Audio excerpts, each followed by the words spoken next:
Hi, thanks for joining me again. So when people think about the tax code, they think, oh my goodness, there are so many taxes. There's so much that I have to know. And then a lot of people just give up. They don't want to know about it, but that's not you. That's why you're here today. When we're talking about tax, we're not just talking about individual income tax. Tax is actually made up of 20 different types of taxes. Most colleges don't teach all of the different types of taxes. In fact, most tax people have only had 1 or 2 courses. So when you ask for a CPA, you're actually asking for maybe somebody who's had 2 courses out of 20 that make up the tax code. So today we're going to talk about the different types of taxes, kind of generally go over them, and then what are the proposed taxes? Everybody hates our current system, so we're going to talk about the 3 most popular types of tax reform out there.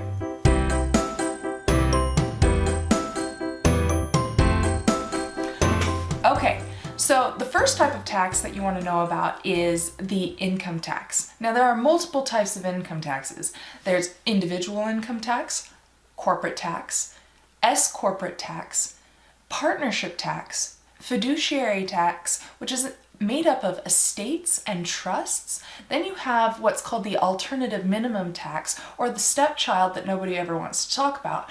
And then the state income taxes. Different type of tax regime typically, but a lot of the state income taxes actually refer to the federal income tax as their basis for their tax calculation. The next type of tax that we're going to discuss are payroll taxes. The first are employment taxes. Now this is what comes out of your W-2 if you are employed. The first is FICA. It's made up of 2 different types of taxes. Social Security tax, or what's called the Old Age Survivors and Disability Act, which is the OASDI or OASD, as I like to refer to it. It is a 12.4% tax split between the employer and the employees. Then you've got Medicare. Medicare is also called the Medical Health Insurance tax. It is 2.9% split equally between employers and employees. And then if you are lucky enough to make over $200,000 if you are single, or $250,000 if you are married, filing jointly, then you have to pay an additional 3.8% tax on unearned income for taxpayers who make that amount. Okay, so the next type of employment tax is actually self-employment taxes. Now, self-employment consists of a 15.3% tax, which is the combined FICA and Medicare tax, and then it is paid entirely by the self-employed taxpayer. Now employment taxes, when you are employed, are withdrawn from every single paycheck. Self-employed individuals actually have to pay a quarterly estimate of the amount of tax that either they had to pay last year or an amount of tax that they believe that they will have to pay. Now, if you are incorrect and you actually owe more, there is a penalty for not paying that additional amount of self-employed tax. So the next type of payroll tax is unemployment taxes. Now, this is a unique type of tax in that it's a federal and state joint tax. So the federal government will collect unemployment taxes and then give a portion to the state, unless the state actually pays unemployment tax or charges unemployment taxes, and then the federal government will give a credit depending on how much the state actually takes out. This unemployment tax is to provide funds that the state uses to administer unemployment benefits. Then there are state payroll taxes as well. The property tax is the next type of tax we're going to talk about. It's an ad valorem tax. What that means is that it's based off of the value of the property. There are 2 types. There is real estate, and then there's a second type on personalty or personal property. For real estate, it's based off of the value of your home as it is appraised, and it's collected by your county. There are 2 types of personalty. There is tangible personalty and there is intangible personalty. Tangible, it's like a car. You can touch it. That's what tangible means. Intangible would be royalties, they are trademarks, copyrights, etc. Things that you can't touch, but it's actual property to you. When you pay property tax, and property taxes are paid is a state tax. Some states will have property taxes, some won't, but if you do have one, it's typically deductible by the federal government. So let's say that your state has a tax on cars. Well, when you look at that tax, if it is a fee, you're not going to be able to deduct that. However, if it's a tax based off the value of the car, then you would be able to deduct that. All right, then there are transactional taxes. These are typically imposed by states, but there are some excise taxes that are federal. Essentially, excise taxes are taxes imposed on the retail sale of products. Things such as gas, alcohol, tobacco, and telephones are taxed by the federal government. Sales taxes are a tax imposed on the sale of products generally. So when you go to Walmart and you buy a whole bunch of stuff in your grocery cart, then all of those there's going to be a sales tax imposed on all of those products. Then there are use taxes. Now, use taxes are things that you purchase in another state where that other state did not, or that business did not collect the tax on your purchase, and you personally, as the taxpayer, have to report that use tax on your state tax return. There is essentially no compliance in use taxes, and there's been a big debate, especially with the advent of Amazon.com, on whether or not Amazon.com, being a nationwide retailer, has to collect tax for all of the different states. And you'll see that Amazon recently has changed in that there are some products that do have sales tax collected on it, but in a lot of situations it's not. But you are supposed to report the products that you purchase and that you use in the state that you didn't have to pay tax on. All right, and then lastly, there are severance taxes. This is a unique tax in that it's a tax imposed when a natural resource is extracted. Alaska is one of the states that does this. Alaska is one of the states that uses this type of tax. So they tax the extraction of gasoline from their actual state. And so Alaska actually only uses a severance tax. They don't have property taxes. They don't have income taxes. And so what's interesting about this is that they're able to fully fund their state, and they're able to provide benefits like providing tuition to all of their residents where they can go anywhere in the country to get an education, and the state will pay for it. There are other benefits, but really interesting how different states will do different things. The next type of tax are taxes on the transfer at death. So the first is the estate tax. There is a federal and typically a state estate tax. What's an estate tax? Well, it's a property tax on the value of property in an estate upon death.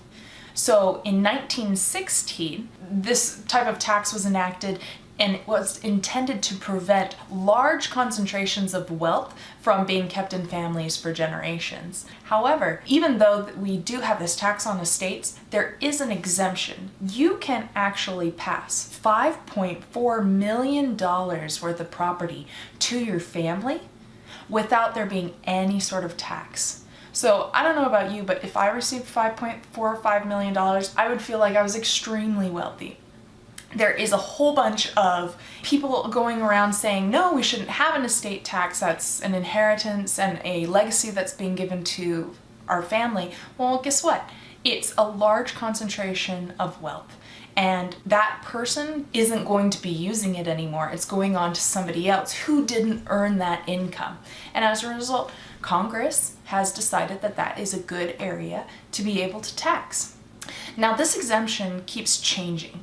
It used to be 10 million, then it was 5 million, at one point it was 2 or 1 million, and in 2010, it was 0. You could transfer as much as you wanted in your estate without incurring any tax. And what they found was that there were more deaths in 2010 than there were in any year anywhere near 2010. Think about that one for a second. Crazy. So tax does impact people's lives, essentially. The second type of tax on transfers at death is the inheritance tax. There are only a couple of different states who have this inheritance tax, but essentially what it is when you receive an inheritance, you have to pay the tax, as opposed to the estate having to pay the tax. The next type of tax is the gift tax. These are transfers made during a taxpayer's life. In 1932, the gift tax was enacted because people were actually just unloading their entire estate to try and avoid the estate tax. And so in 1932, the gift tax was enacted to stop lifetime transfers by gift to avoid the estate tax. The gift is valued at fair market value, but there is an annual exclusion to gifts of $14,000 for 2017 per donor per person. So anything above this is subject to gift tax rates, and there is no tax imputed to the recipient. So for example, let's say husband and wife want to give money to their 5 children. Husband can give $14,000 to each child, and wife can give $14,000 to each child without incurring any sort of tax. And they don't have to file a gift tax return. Now, if they give $14,001, they do have to pay a gift. They do have to file a gift tax return, but that doesn't mean they necessarily have to pay gift tax. The Unified Transfer Tax Credit applies. Now, we talked about the $5.45 million credit that is allowed to be transferred in an estate. You can actually chip away at that $5.45 million in gifts. So every $14,000 that you give away, that will impact the amount of the lifetime credit that you can pass on with your estate. All right, there are some other U.S. taxes, including the franchise tax, which is the right to do business. There are customs and duties, which are tariffs on certain imported goods. And then there are occupational fees. So these are applicable to various trades, such as having a liquor store license, a taxi cab permit, or the fee to practice in a profession, including law, medicine, and accounting. So those are the different types of taxes that there are. I also wanted to talk about the proposed taxes. So last time we talked about the 4 canons of taxation and how people are really upset by the fact that they have to pay tax and that this tax code that we currently have isn't working. So what are the proposed taxes? Well, there's the flat tax. This is going to replace the graduated income tax system with a single rate of 17%. They'll give a large personal exemption of $30,000 for a family of 4. Now, they haven't talked about what the different exemption amounts other than that would be. And it allows middle income taxpayers to pay no tax, which is really great. There would be no other deductions. Now, the advantages of this system are that it's simple. You reduce the tax gap, or the tax gap being what isn't paid. So there are a lot of people who don't pay tax when they should pay tax. The disadvantage, however, is that you have to look at the political considerations. There are special interests who do not want this tax because they want to be able to have the benefit of that deduction or of that credit. And there's uncertainty as to the economic effect of a flat tax. The next is the value-added tax. This is a layered sales tax system where businesses would pay 17% on materials and services required to manufacture a product. Then a tax would be imposed incrementally on goods as they move through production. The value-added tax would be paid by the producer, would be reflected in the sell price of goods. So this type of tax is used in Canada, and that's why Canada goods are so much more expensive. The advantage of this system, yeah, it's simple, but the disadvantage outweighs that, in my opinion. It's regressive. It creates a really strong burden on low-income taxpayers. And as a result, there has been some talk on a proposed credit or a rebate or an exemption to low-income taxpayers. The next is the national sales tax, which it would be a tax collected on the final sale of goods and services. So when you purchase something, there would then be a 23% tax on every good purchased. This would be collected from the consumer, not the business. It would replace the federal income tax, the corporate tax, the estate and gift tax, and just like the value-added tax, it would be simple, but it would be quite regressive in that, again, there's a burden on low-income taxpayers.